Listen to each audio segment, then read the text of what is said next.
Ce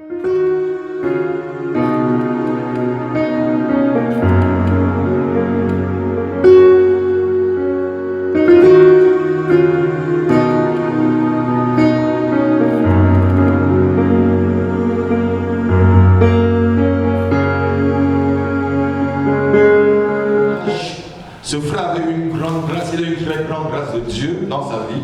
Alléluia. Et pour lui, c'était comme une autorisation que Dieu lui donnait de vivre dans le péché. La grâce, quand tu as la grâce de Dieu, ça ne t'autorise pas de tout faire. On va voir que la grâce nous amène plutôt à être plus fort que le péché. Alléluia. Nous vivons aujourd'hui au temps de la grâce. C'est quoi la grâce pour vous? Une chose imméritée, une faveur imméritée. Mon frère avait une faveur imméritée, une grâce. Il n'est pas né avec. Amen. Mais cette grâce ne te permet pas de vivre dans le péché. C'est pas parce que tu fais quelque chose, Dieu ne te frappe pas, que Dieu approuve. Amen. Ce n'est pas parce que tu mens tout de suite. Tu ne meurs pas comme Ananias et Saphira dans la Bible, Actes chapitre 5. Ce n'est pas parce que tu mens et que Dieu ne te frappe pas, toi et ta femme, que Dieu t'approuve. La grâce ne nous autorise pas à vivre dans le péché. Quelqu'un peut dire Amen. Amen. Beaucoup d'enfants de Dieu disent, puisqu'on est sous la grâce, faisons ce qu'on veut. Amen. Car Jésus est déjà mort à la croix pour nous, même si nous on pêche. Même si nous on pêche, n'est-ce pas, Jésus a déjà payé le prix. Amen. Jésus a payé le prix, non? Donc même si je fais le péché, n'est-ce pas, le prix est déjà payé. Tu veux encore que je paye quel prix? C'est un peu ce qu'ils disent. Mais dites avec moi, la grâce de Dieu ne me donne pas l'autorisation de vivre une vie de péché. Alléluia. Beaucoup de prédicateurs qui prêchent sur la grâce oublient de dire aux gens que la grâce doit être suivie, ou peut-être la grâce ou la prospérité doit être suivie de la sainteté. Aujourd'hui, on te dit seulement Dieu te bénit, mais on ne t'apprend pas à vivre dans la sainteté de Dieu. Dieu ne bénit pas ceux qui ne sont pas saints. Dieu fait seulement une faveur. Tu vas me demander pourquoi Bill Gates est riche. Ce n'est qu'une faveur. Bill Gates est riche, c'est ce que Dieu dit. Je vais pleuvoir ma pluie sur les bons et les méchants. Mais il y a une bénédiction spécifique que j'ai, que Bill Gates n'a pas. J'ai parlé avec Dieu ce matin. Je viens de parler avec Dieu. Je parle encore avec Dieu. Si je meurs, je vais voir Dieu tout de suite. Mais lui sur eux, ce sont les démons qui le prennent. Voilà la vraie vérité. Et ce que je vais vivre dans l'avenir qui est plus important. Amen. C'est l'éternité qui est plus. Amen. Parce que les gens disent, mais Dieu bénit, la prospérité, oui, Dieu bénit. Je ne refuse pas. Dieu bénit, moi-même Dieu me bénit abondamment. Mais ce n'est pas ce que je dois d'abord suivre. Ce que je dois suivre, c'est la qualité de Dieu. C'est la vie de Dieu, c'est le caractère de Dieu. Alléluia. Et ce caractère t'amène à vivre une vie de sanctification, une vie de pureté, une vie de vérité. Aujourd'hui, même les hommes de Dieu mentent, même les servants de Dieu mentent. Alléluia. Je suis vraiment stupéfait quand un homme de Dieu me ment. Je suis en train de voir ces serviteurs qui me mentent en face. Je dis, où on est là? Alors qu'il y a des serviteurs qui ont menti, ils sont morts. Il y a des prophètes potentiels qui ont menti et ils ont eu la lèpre durant toute leur vie. Et Béranger était un prophète potentiel. Il était sur la liste de ceux qui pouvaient prendre l'onction qui était sur Élysée. Amen. Mais il a cru que la grâce qu'il avait d'être près d'un serviteur de Dieu, cette grâce l'a mené à être cupide. Amen. Si quelqu'un vous prêche la prospérité, sans toutefois vous donner les conditions à remplir pour vivre dans cette prospérité, c'est que c'est quelqu'un qui veut vous flatter. Et vous savez, l'arme du diable, c'est la flatterie. C'est la flatterie. Quelqu'un peut dire amen.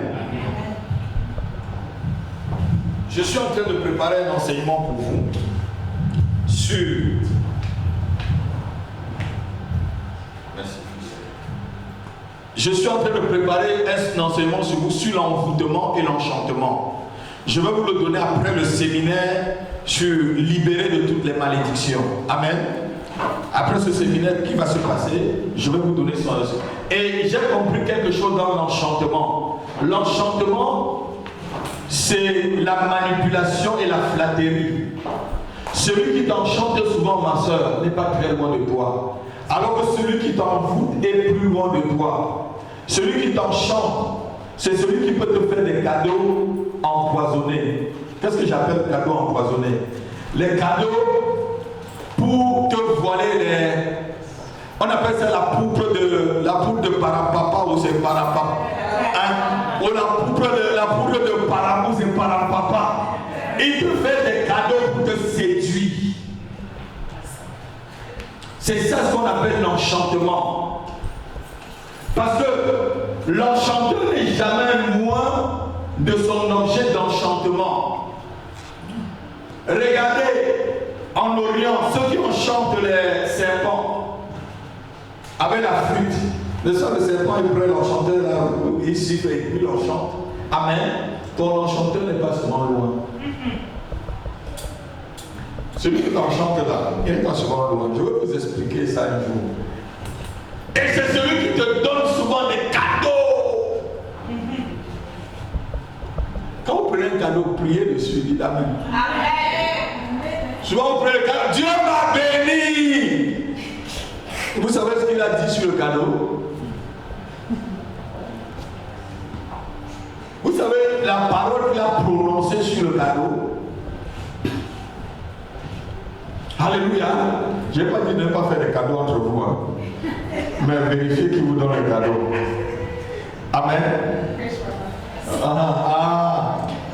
Et l'enchanteur aussi prend souvent des objets pour t'enchanter. Ça peut être ta photo, ça peut être ton habit, quelque chose que tu as mis, tes chaussures, pour t'enchanter. Alors que l'envoûteur fabrique une image de toi pour t'envoûter. Il peut faire une poupée. Il dit, là, c'est l'apôtre Happy. Parce que je n'ai pas peur de... Je peux prendre mon nom, je ne prends pas mon nom. Ah, c'est l'apôtre Happy. Maintenant, on va le toucher. On va le casser par là. Et il commence à prononcer ton nom, il t'envoûte à ça. Il dit des paroles magiques. Amen. Il dit des paroles d'incantation contre toi. Amen. Mais la Bible dit que l'envoûtement ni la magie ne pourra rien contre moi. Alléluia, parce que je suis sous le sang et la protection de Dieu. Tout envoûteur qui entend ce que je dis, je te frappe d'aveuglement. Si tu es là, tu es caché derrière Facebook, tu veux envoûter ma vie.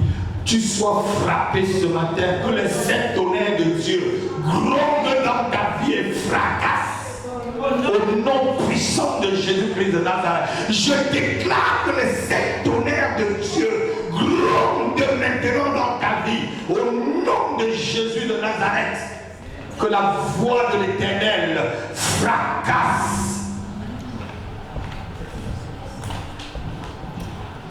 La voix de l'Éternel est capable de fracasser tous les loges sataniques qui se lèvent contre ta vie, qui se lèvent contre ton ministère, qui se lèvent contre ton mariage, qui se lèvent contre ta famille. La voix de Dieu, la Bible dit que la voix de l'Éternel brise les cèdres de Liban. Ça veut dire que tout objet dur, tout ce qui est dur devant moi, que la voix de mon Dieu le fracasse ce matin. et tout démon qu'on a envoyé contre vous pour pouvoir bloquer votre vie. Je déclare ce matin, je les renvoie, je les propulse dans la bête des ténèbres au nom de Jésus-Christ. Tout démon qui a été délégué pour bloquer mon ministère, je te propulse très loin dans la bête des ténèbres. Tout démon qui a été envoyé pour bloquer ma famille, je te propulse très loin dans la bête des ténèbres au nom puissant de Jésus-Christ. Prêcher la prospérité sans la sainteté, c'est diluer la parole de Dieu et la donner une autre puissance qu'elle n'a pas. Lorsqu'on te prêche la prospérité sans la sainteté, c'est diluer la parole de Dieu. Quelqu'un peut dire Amen? Amen. Lorsqu'on te prêche la grâce sans la vérité, c'est t'amener dans une secte. Une secte, ma soeur, c'est prendre un verset biblique et rester dessus. Oubliez le verset qui est en haut et le verset qui est en bas. Pas souvent le verset qui est en haut ou en bas explique le verset qui est au milieu. Parce que la Bible s'interprète elle-même. C'est pourquoi Pierre dit qu'aucune prophétie de la parole ne peut faire l'objet d'une interprétation particulière. Ça veut dire que la Bible elle-même s'interprète. La Bible elle-même est son propre dictionnaire. Mais les gens peuvent donner un autre raisonnement à un verset qui n'est pas. Si tu as le Saint-Esprit, j'ai le Saint-Esprit que Paul, Pierre, Jean, tous avaient. C'est pour ça que je comprends la Bible facilement. Avant, quand je lisais la Bible, bon, je lisais, j'étais à l'église catholique, j'étais à l'université de Wakele. J'avais même la Bible que j'avais là, c'était une Bible que j'avais achetée à 1500 francs CFA. C'était les anciennes Bibles marron. Je lisais même, je mettais ça sur moi. Après avoir bien bu ma bière, je mets sur. Et je sauve-moi. Sauve-moi. Je l'ai entendu quand même. Ah, sauve-moi. Alléluia. Et bien je lisais quand je prenais le matin, je lis. On comprend rien. Amen. Parce que c'est poussé par le Saint-Esprit. Amen. Que les gens ont prophétisé ou ont parlé de la part de Dieu. C'est qu'avec le Saint-Esprit que tu peux comprendre la parole de Dieu. Amen. C'est pourquoi vous allez voir un docteur en théologie qui n'a pas le Saint-Esprit, il va t'interpréter mal la Bible. Vous allez voir un agrégé en agrégation, peut-être en sciences de toute la nature. Il va lire un verset biblique et il ne va rien comprendre. Tu vas voir un professeur d'université qui a un doctorat, c'est un doctorat en droit. Il va te lire la Bible, il ne va rien comprendre parce qu'il n'a pas le Saint-Esprit. Mais tu vas voir quelqu'un, un pécheur comme Pierre, lire la Bible et comprendre. Oh, quelqu'un n'a pas entendu ce que je dis. Quelqu'un n'a pas entendu ce que je dis. Quelqu'un n'a pas entendu. Pierre qui était pécheur, il n'avait, la Bible dit qu'on voit que c'était des hommes sans instruction. Alléluia. Amen. Tout message de prospérité financière, note-le, qui incite les hommes à donner et n'encourage pas le travail de la sainteté, de la pureté et l'ombre de la vérité. C'est l'ombre de la vérité. Tout message de la prospérité financière qui incite les hommes à donner et n'encourage pas, ne les encourage pas dans la sainteté, c'est l'ombre de la vérité. Si on vous dit, vous êtes béni financièrement, on vous parle de la prospérité financière, comme si c'est on n'achète pas le ciel. Toi qui m'écoutes, on n'achète pas le ciel et on n'achète pas l'apôtre Happy. J'ai rêvé d'un couple qui était ici là. Vous connaissez le couple qui s'asseyait ici, non? Je les ai vus encore aujourd'hui, ils sont venus. Il est entré ici à l'église, après il est venu tranquillement s'asseoir. Qui vient s'asseoir, c'était leur place. On n'achète pas l'apôtre Happy. Amen. Amen. On ne m'achète pas. On n'achète pas le ciel. Le ciel est gratuit, mais il faut travailler. Ça dit, la seule chose qui va t'amener au ciel, c'est ta sainteté, c'est ta piété. Mais allez-y, c'est gratuit. Amen.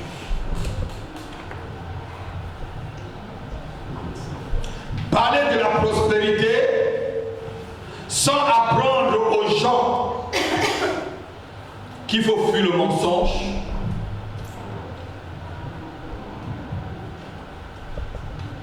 qu'il faut fuir la cupidité. Beaucoup d'hommes de Dieu, ils savent pas que la cupidité c'est de l'idolâtrie. Qu'il faut fuir aussi l'idolâtrie même dans son essence. C'est durer la parole de Dieu et flatter les gens. Je préfère vous dire la vérité. Même si vous ne m'aimez pas, aimez au moins la vérité que je vous dis. Quelqu'un m'entend ce matin, mon fils, je préfère te dire la vérité, même si tu ne m'aimes pas, aime au moins la vérité que je te dis. Même si ma tête ne te plaît pas, aime au moins ce que je te dis, ça va te faire du bien. Alléluia. Hein? Amen. Si je te plais et je te dis le mensonge, je suis du diable. Vous savez, le diable est très beau. On montre souvent le diable avec la queue. Le diable n'a pas la queue. Dans la Bible, on ne montre pas que le diable. On montre qu'il est beau. Il est plein de pierres précieuses, séduisant. Quand il est parti du ciel, là, Dieu ne l'a pas dépouillé de tout cela. Dieu l'a dépouillé de seulement de son autorité. Et j'ai compris quelque chose. À chaque fois, quand il y a une rébellion, je chasse la personne. Lorsque le diable s'est révélé, Dieu n'a pas pris le temps de réfléchir. J'ai trop pris le temps de réfléchir et ça fait du mal à mon ministère.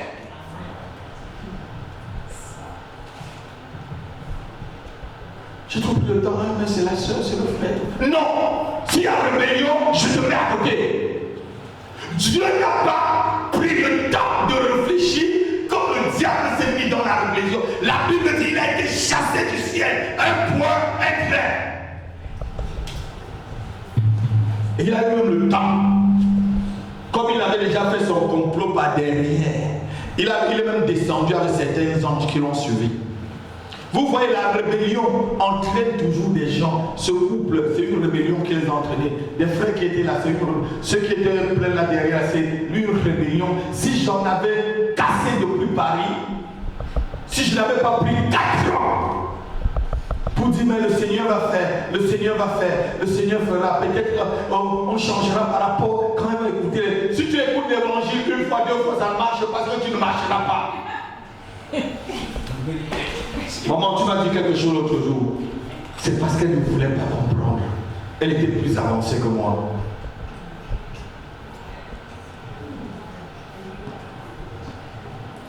Dieu n'a pas pris le temps de réfléchir quand Satan s'est rebellé avec ses anges. Quand il y a une rébellion, tu dois chasser la personne qui est rebelle.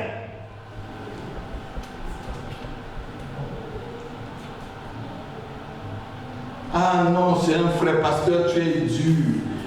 Dieu est dur. Vous savez, Satan était l'ange le plus glorieux. Vous voulez que je vous le lise là?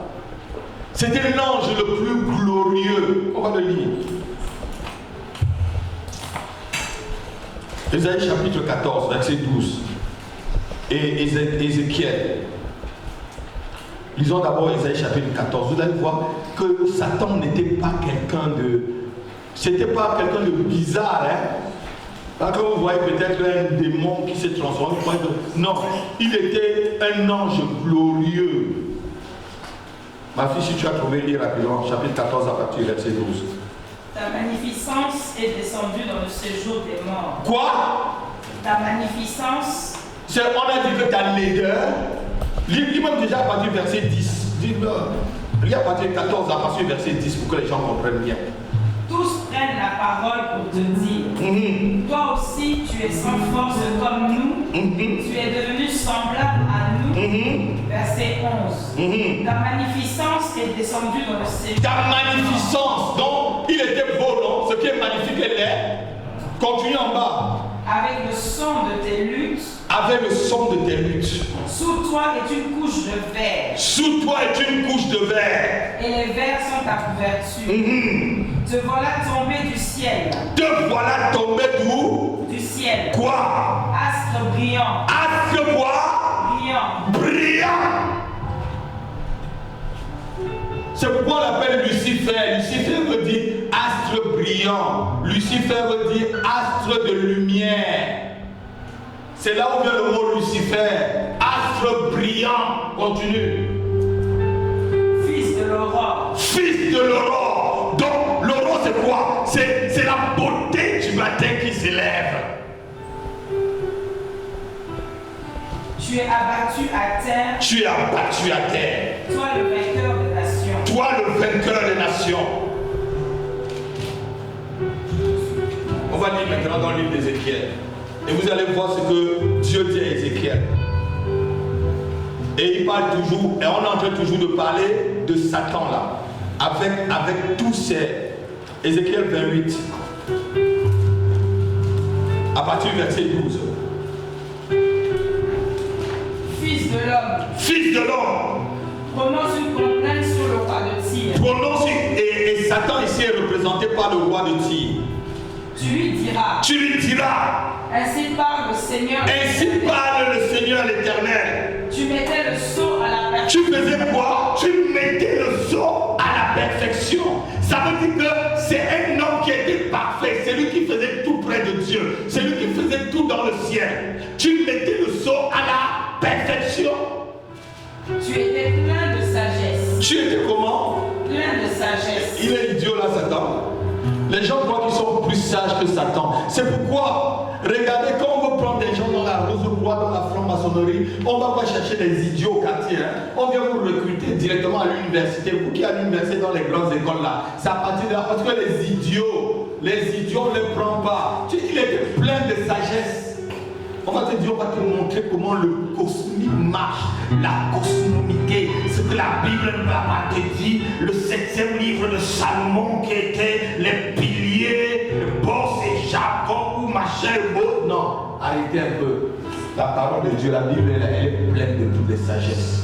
Amen. Si tu veux être vraiment sage, respecte la parole de Dieu. Vous qui êtes à l'université là, si quelqu'un vous approche, venez me voir. Parce que c'est là où on recrute les premiers sorciers, les premiers magiciens en quelque sorte. Parce que tous les rosicruciens sont les magiciens. Parce que les magiciens lisent les Bibles, pardon, les livres pour pouvoir incanter. Ils te lisent. Ils te lisent une phrase.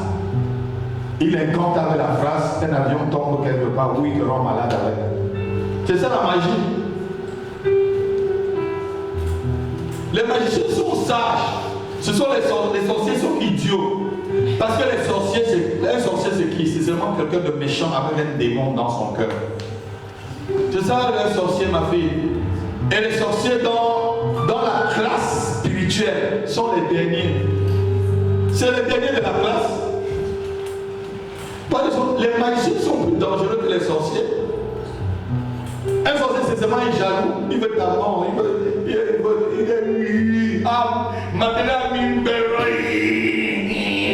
je vais faire comment pour la clé, prendre la robe. Non. Alors que le magicien, il est fort, lui. Il va être avec toi là, tranquille, il est éduqué. Il connaît toutes les sciences, il est intellectuel, c'est un docteur, c'est un agrégé. C'est un homme de grand standing. Mais il a une chambre chez lui où on n'entre pas.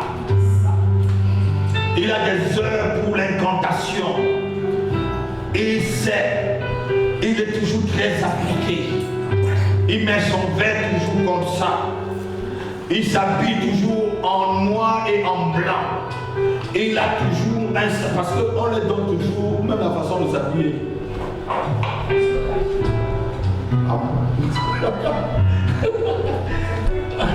Amen, continue ma fille. Parfait en beauté. Parfait en beauté. Voilà, on dit que Satan était parfait en beauté. Tu étais en Éden. Tu étais en Éden. Le jardin de Dieu. Tu étais couvert de toute espèce de pierres. Tu étais couvert de toute espèce de pierres précieuses. Où on vous a montré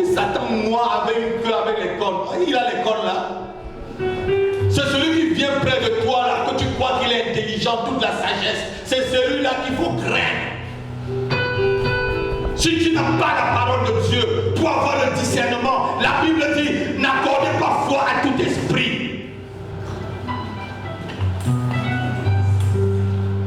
Ne donnez pas foi à tout esprit. Continue. Toute espèce de pierre précieuse, de sardoine, de topaz, de diamant, de chrysolite, d'onis, de jaspe, de saphir, oui, oui. Amen. Voilà comment Satan est préparé. Donc Satan ne peut pas te présenter autre chose que la beauté. Qu'est-ce qui est caché derrière cette beauté? Si vous allez dans une assemblée, qu'on vous présente des choses qui sont belles, cherchez ce qui est derrière. Parce que pour attraper le poisson, on envoie quoi? Les vers, non? On envoie, mais dans les vers, le poisson, vous avez pas que dans les vers, là, il y a la maison là, avant. Quand tout semble être bon, c'est qu'il y a danger quelque part. C'est ce que la Bible dit. Quand tout semble être calme, dans ton temps, regarde bien là où tu mets ton pied. Vous savez pourquoi les Américains ont perdu au Vietnam? Parce que les Vietnamiens faisaient des pièges. Et quand les Américains venaient sur la route était creusée. Et dans les pièges, c'était les pièges traditionnels où quand les chats tombaient dedans, la personne était prise, cognée sur un truc, être percée. Mais ils voyaient aucun soldat. Ils couraient. Quand tout est calme là, méfiez-vous. Méfiez-vous aussi quand tout est très organisé.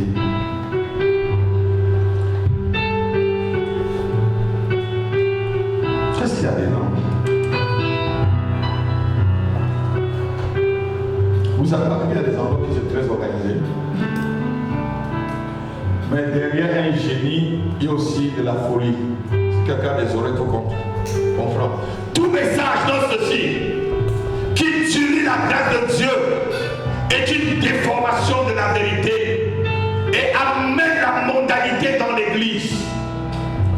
Tout message qui dilue, qui prêche la grâce et qui dilue la vérité, c'est une déformation. Elle amène la mondanité. C'est une façon d'amener la mondanité à l'église. J'ai vu un pasteur un jour demander même si tu es même prostituée, apporte ta dîme. Non, si tu es prostituée, repends-toi d'abord avant d'apporter ta dîme au pasteur rapide. Et il prend le verset où Marie Mandala, qui avait 7 démons, est venue verser le parfum sur le pied de Jésus, sur la tête de Jésus. Quand vous comprenez la parole de Dieu, vous pouvez la donner tous les sens. Et dit comme Jésus n'avait pas vu que c'était une prostituée et tout. Voilà, verser le démon sur le parfum sur sa tête, il a pris.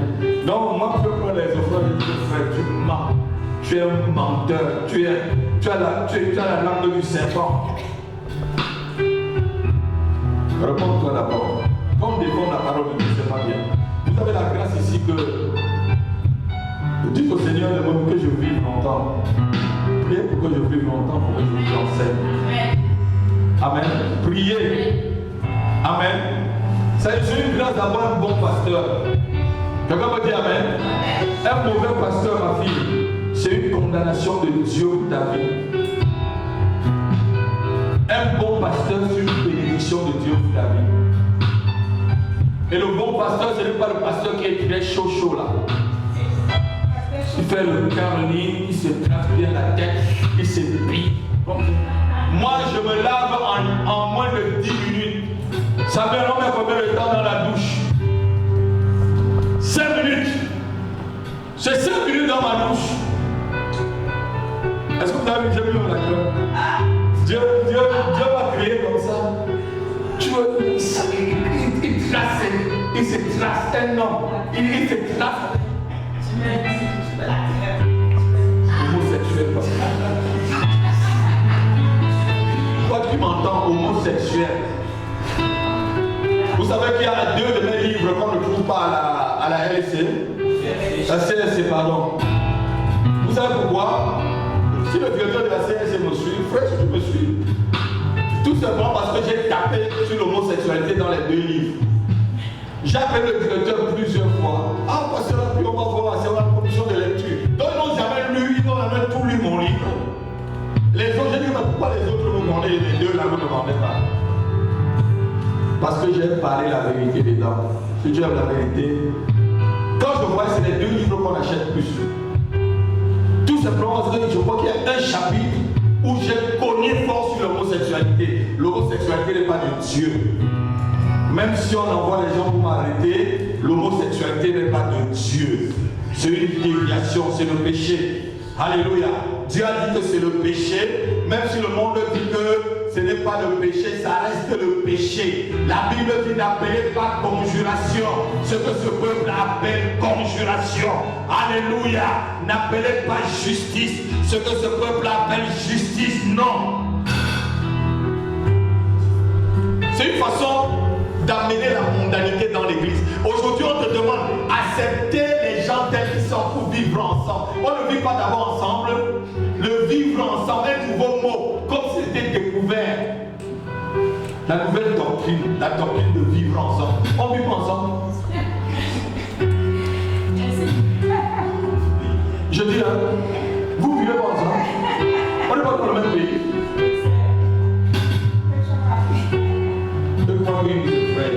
Bon, ils vont effrayer ceux qui vont chercher la notoriété. Ma notoriété, c'est devant Dieu. Si je voulais plaire aux hommes, je ne devais pas être serviteur de Dieu.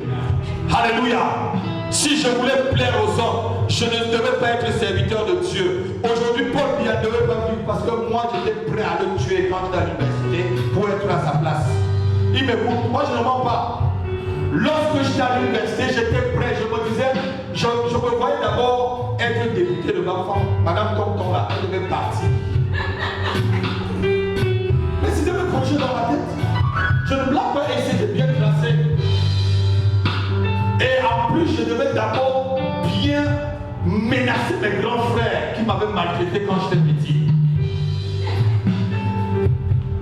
Parce que j'étais le dernier, j'étais le premier fils de la dernière femme. Mon père avait on était vraiment, on était une grande fratrie. Alléluia. Donc c'était mes projets. Mais Dieu m'a arrêté en route. Alléluia. Aujourd'hui, je suis son ministre. Amen. Alléluia. Il a un bon plan pour ta vie. Amen. Le plan que tu crois que tu as pour ta vie là, non. Laisse-le vraiment accomplir ce qu'il a pour toi. Acclame-le, acclame-le. Acclame-le.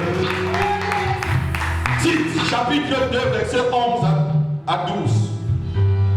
Et Proverbe, chapitre 31, verset 30. Tite, chapitre 2, verset 11 à 12.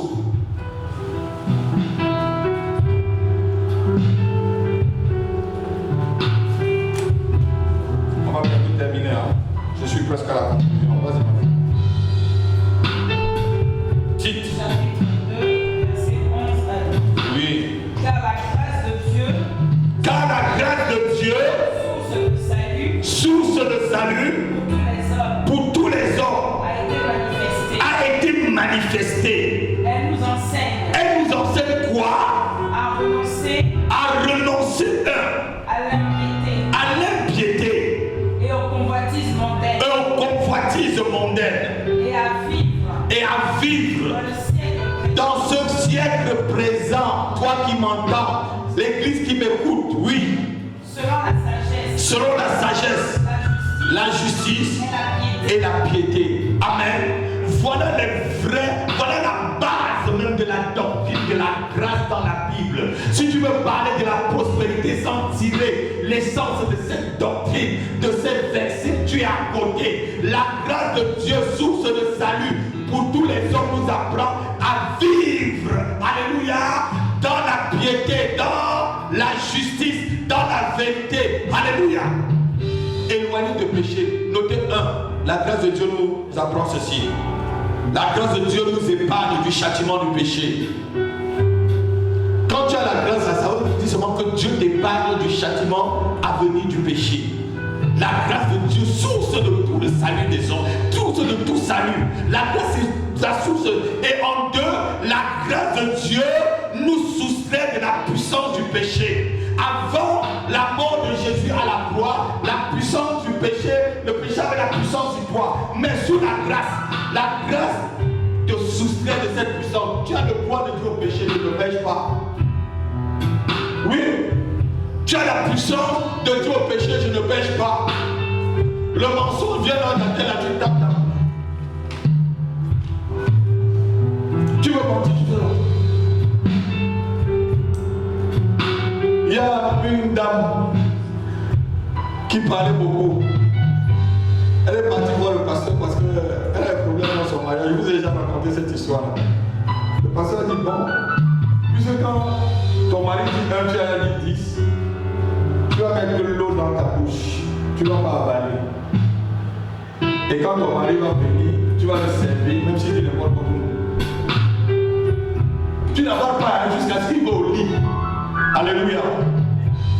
Et elle a mis l'eau dans sa bouche et elle a avalé quand le mari rentre. Ah, on a changé. Dis Alléluia. Amen. Amen. Amen. C'est la sagesse. Et son couple a commencé à marcher. Elle est partie le monde. Ah, mais ça marche de gros pour le gars s'est calmé. Parce que le gars avait vous savez, la Bible dit que les querelles d'une femme, c'est comme une gouttière sans fin. C'est pas moi qui le dis, c'est la Bible qui le dit. Hein. Les querelles d'une femme, c'est comme une gouttière sans fin. Tu dis, ah, tu fermes le robinet. Oh. Et même quand elle est censée se taire, on le prend pour un sage. Ça veut dire que même quand un fou ferme sa bouche, on croit qu'il est sage.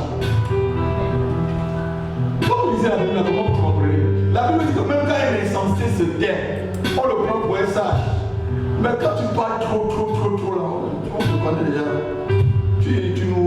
Quand on va venir déjà, tu viens nous déranger encore. Mais quand tu viens quelque part, sois calme. Amen. Livre Proverbes chapitre 31, verset 30, on va conclure. La grâce est trompeuse. La grâce est trompeuse. Et la beauté est vaine. Et la beauté est vaine. Sois toi ma fille. La grâce est trompeuse. La grâce est trompeuse. Si quelqu'un te dit un jour je suis sous la grâce, je peux faire ce que je dis, si tu te trompes mon frère, tu te trompes ma soeur, car la grâce est trompeuse. Et la beauté est aussi vaine. Elle est vaine parce que moi, aujourd'hui tu peux être la fleur du printemps et demain matin tu es fané. Regardez Brigitte Bardot aujourd'hui. Même si on te vend Brigitte Bardot pour rien, tu vas dire mamie reste chez toi. Même Naomi t'emmène. Si on te dit tu vis dans la même maison qu'elle, tu vas dire s'il te plaît sister, reste là où tu es. Alors qu'elle, il y a quelque temps, elle fit, comme on dit, la plus jolie dame de la planète Terre. De ceux qui ont des oreilles dans le plus entendre. La grâce est trompeuse et la beauté est vaine. Dès que la beauté est vaine, dès aussi la grâce te trompe. Dès que ta beauté te trompe, dès aussi la grâce de Dieu peut te tromper. Voilà un frère, il avait une grâce spéciale, mais il s'est trouvé devant la porte du ciel fermée. Nous sur la terre, on voyait, il traînait des hommes, il traînait des milliers de peuples, il remplissait des stades. C'était une grâce, elle était trompeuse. Il se croyait qu'il était au-dessus de tout le monde.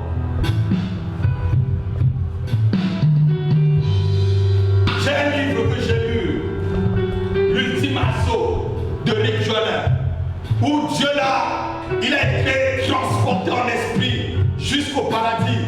Il a vu Abraham qui avait 25 ans, il a vu l'apôtre Paul, il a vu tous les apôtres. Et il a vu que l'apôtre Paul qui a écrit la moitié du Nouveau Testament, il était quelque part éloigné. Il a vu tout autour du Seigneur. Celles qui étaient là, c'était des vieilles mamies qui étaient dans des églises, qui étaient près du Seigneur. Seigneur. Mais il ne sait pas. Il a dit, pourquoi Paul est loin là-bas? Il est parti voir Paul. Paul lui a dit, frère, si tu sais la grâce que j'ai et je me suis trompé, si je devais rentrer et dire encore les choses, peut-être j'aurais dit autrement. Il y avait des chaises aussi vides tout autour. Ceux qui devaient arriver pour s'asseoir. Regardez-moi très bien. Peut-être aujourd'hui tu as une grâce spéciale. Ne te trompe pas de ta grâce. Toi aussi que tu me suis. Peut-être que tu as une grâce encore. Dieu te donne la bonne santé. Demain tu vas tomber malade. Peut-être Dieu te donne la bonne santé. On t'a invité ce dimanche, tu ne viens pas, tu restes à la maison. Mais sache que le jour où tu vas être malade, tu auras le temps. Tu auras le temps d'aller faire les sirènes. Tu auras le temps d'aller faire des scanners. Tu auras le temps d'attendre devant 2 heures devant la porte des médecins. Tu auras le temps d'attendre pour qu'un laboratoire t'envoie ton résultat. Tu auras le temps d'attendre qu'un pasteur vienne prier pour toi. Beaucoup de gens vous disent, je n'ai pas le temps pour les inviter. Tout simplement parce que ce n'est pas important pour eux. Ce qui est important pour toi, prends le temps de ta vie. Ce qui est important pour toi, prends le temps de ta vie. Hier, on était là. On est arrivé vendredi avec 3 heures. Donc, ça veut dire hier matin, on était là. Aujourd'hui, on est encore là. Alléluia. Ça veut dire que c'est important. Et tu ne peux pas sortir d'une veille de prière. Si tu n'es pas la veille, vous ne pouvez pas sortir d'une veille de prière telle que vous êtes. Vous ne pouvez pas prier à veille, venez. Il n'a qu'une veille par mois. Ça veut dire que si tu veilles 12 fois par an, tu ne peux plus être le même chrétien.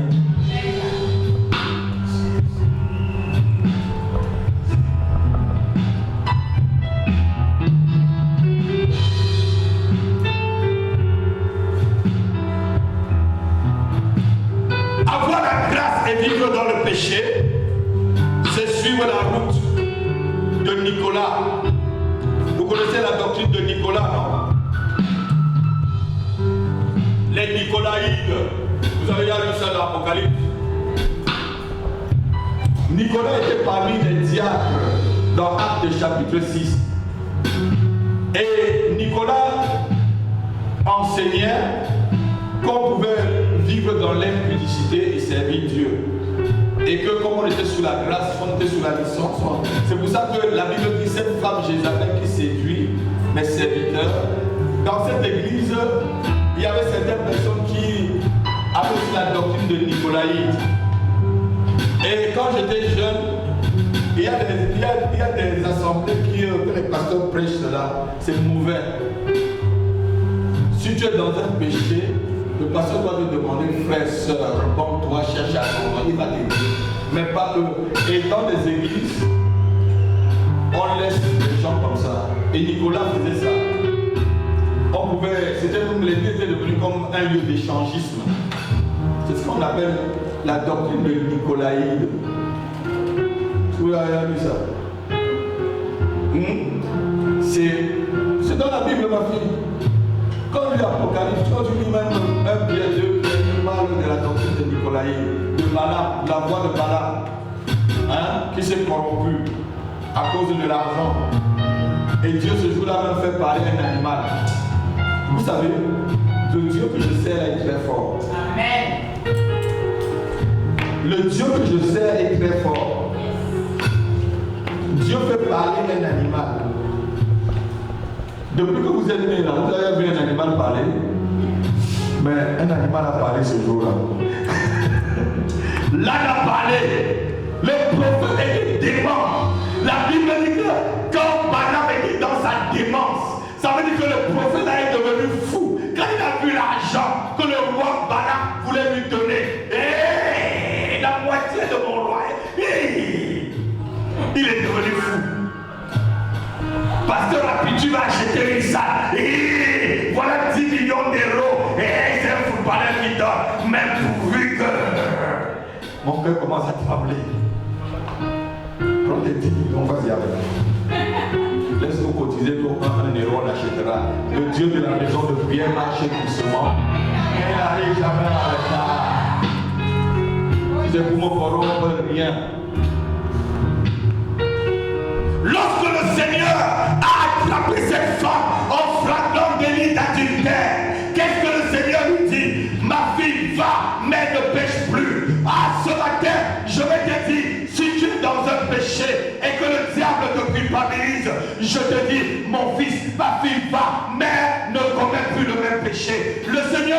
plus, ne te culpabilise pas. Il dit seulement, va et ne pêche plus.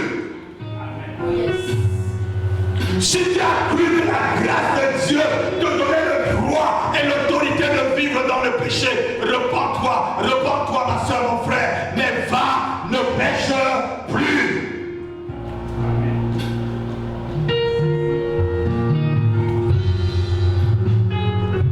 Va, ne pêche plus. Jean chapitre 8, verset 11. Va, mais ne pêche plus. Va, mais ne pêche plus. Va, ne commets plus la même erreur. Ce que je dis à mes enfants, on peut commettre une erreur une fois, mais il ne faut pas commettre la même erreur deux fois.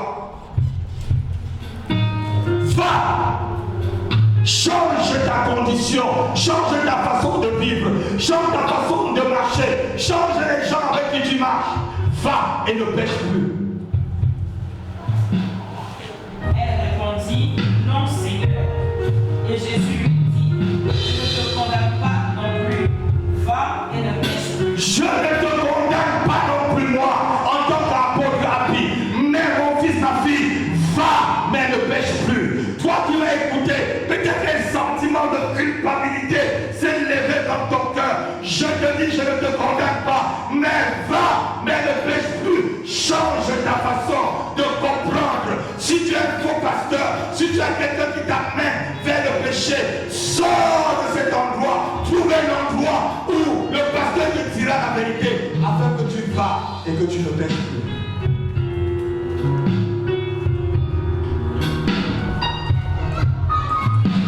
Nous ne pouvons pas jeter les pierres aux autres parce que nous ne sommes pas aussi trop saints.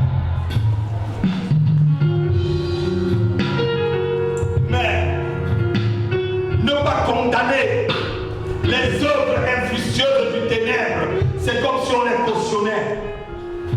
La Bible dit, ne vous mélangez pas aux œuvres infructueuses du ténèbre, mais condamnez-la, Éphésiens. Mais condamnez-la.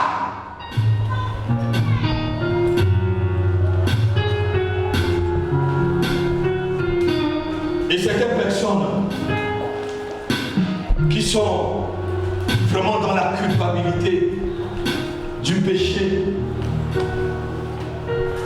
et qui ne savent pas comment se démerder pour sortir, que l'onction de Dieu te touche là où tu es. L'onction de la libération. Le Seigneur m'a dit cette année que son onction brise les jougs. Que son onction qui brise les jougs te touche.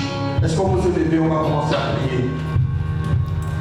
Que son onction qui brise les jougs de ta maladie, brise les jougs de ta stérilité, brise les jougs de ton infirmité. L'onction qui brise les jougs. Je déclare que les jougs qui sont sur ta famille soient brisés maintenant au nom puissant de Jésus-Christ. Je déclare que les jougs sataniques tombent de ta vie ce matin et que le tonnerre de mon Dieu gronde contre les ennemis de ta vie au nom puissant de mon Dieu. Commence à élever ta voix. Et s'il y a une position de péché ou une condition de péché qui t'attache, dis Seigneur, libère-moi de cette condition. La Bible dit que le Seigneur s'est délivré, ceux qui s'attachent à lui. Il s'est délivré des ténèbres de ceux qui s'attachent à lui. Dis Seigneur, délivre-moi de cette condition. Regarde ce que mes parents ont fait et que cela me poursuit aujourd'hui. Regarde ce que moi-même j'ai fait. Regarde la malédiction qui conditionne ma vie. Regarde ce qui conditionne ma vie. Seigneur, je suis sous une malédiction. Je suis sous le péché de mes parents. Seigneur, libère-moi ce matin. Libère-moi ce matin. Tu as peut-être un esprit de limitation dans ta vie qui t'empêche de te propulser. Tout ce que tu fais ne réussit pas. Tu es sous une malédiction. Dis Seigneur, ma famille a péché. Libère-moi ce matin. Libère-moi ce matin. Tu as même quitté l'Afrique. Tu arrives en Europe. Les mêmes choses te suivent. Les mêmes conditions te suivent. Tu vois tes amis avancer. Et toi, tu ne fais que stagner. tu es sous une malédiction. Les années passent, tu vois que tu vieillis. Les années passent, tu vois que tu prends de l'âge et rien ne se transforme. Tu es sous une malédiction. Dis Seigneur, libère-moi ce matin. Libère-moi ce matin. Libère-moi de cette condition. Papa, j'en ai marre. Seigneur, j'en ai marre. Libère-moi ce matin. Prie avec moi, prie avec moi. Il y a une maladie qui te suit. Il y a une maladie qui sévit dans ta vie depuis des années. C'est une malédiction. Si tu es malade, tu dois être guéri. Mais quand il y a l'incrédité, quand il y a l'inguérison, oh, ça veut dire que tu es sous une malédiction. Prie avec moi ce matin et que les chaînes de la maladie tombent.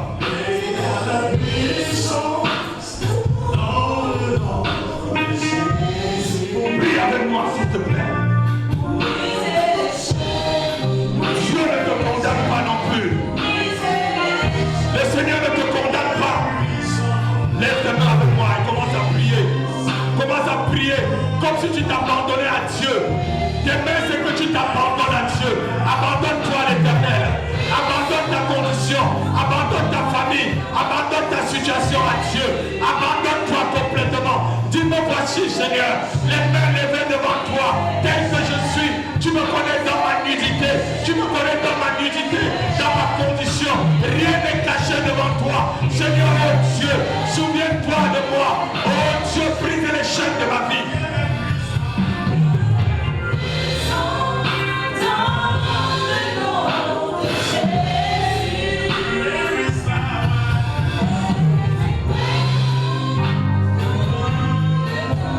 Le Seigneur t'accorde sa guérison ce matin. Si tu as foi, le Seigneur t'accorde sa délivrance et son pardon ce matin. La Bible dit que le sang de Jésus-Christ est capable de nous purifier de toutes nos iniquités. Le sang de Jésus purifie ta famille, purifie tes enfants, purifie ton couple, purifie tes finances, purifie ta santé, purifie toutes les conditions de ta vie. Le sang de Jésus-Christ, le sang de...